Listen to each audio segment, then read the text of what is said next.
Oh, that this too solid flesh would melt, thaw, and resolve itself into a dew!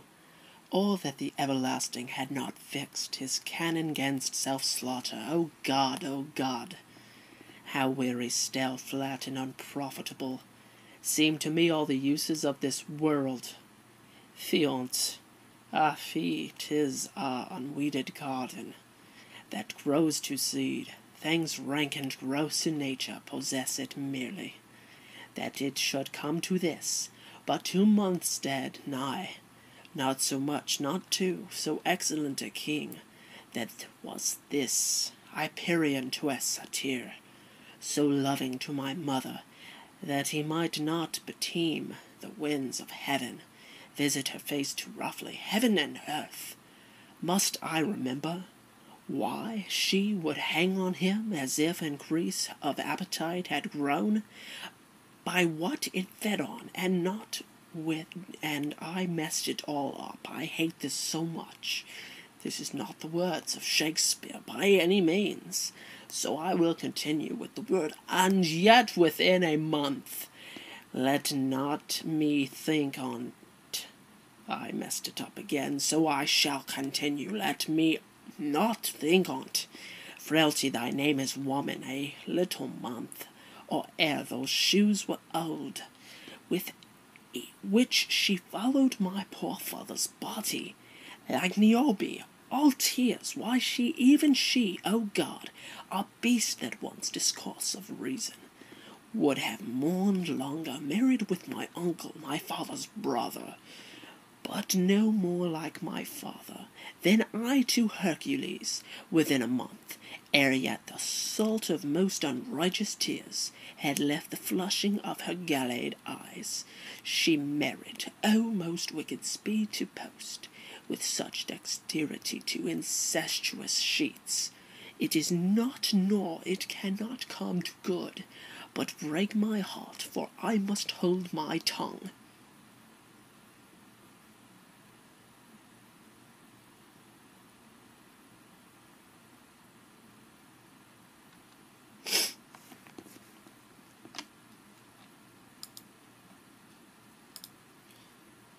That was Act 1, Scene 2. That was Hamlet.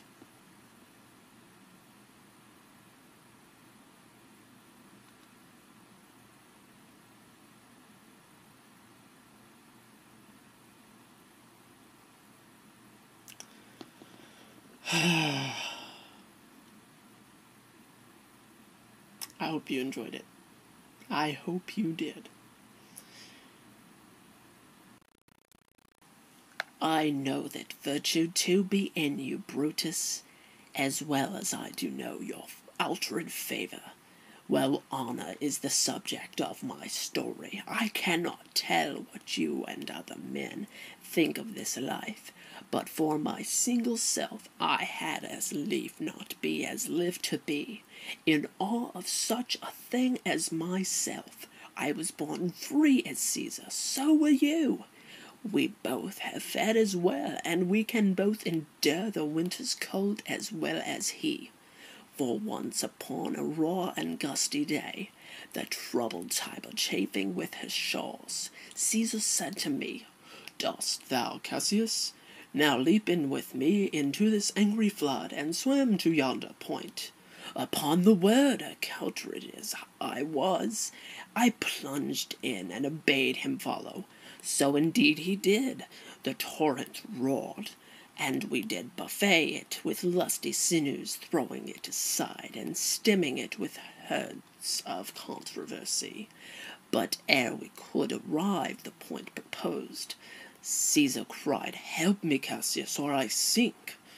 I, as Aeneas, our great ancestor, did from the flames of Troy upon his shoulder the old Acinces bear, so from the waves of Tiber did I the tyrant Caesar, and this man is now become a god, and Cassius is a wretched creature, and must bend his body if Caesar carelessly but nod on him. He had a fever when he was in Spain, and when the fit was on him, I did mark how he did shake.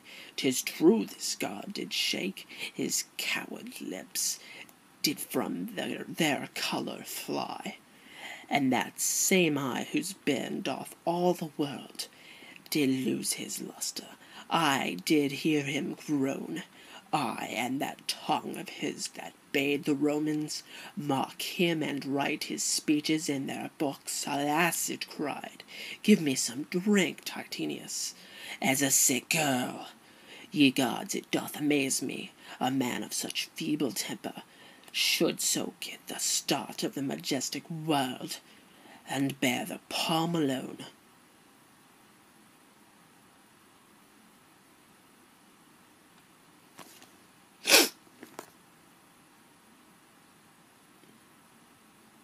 Deja vu.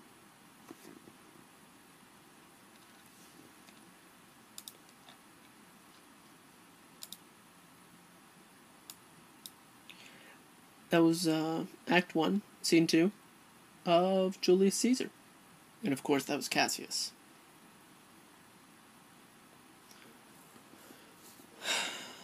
Shalom. Have a great night.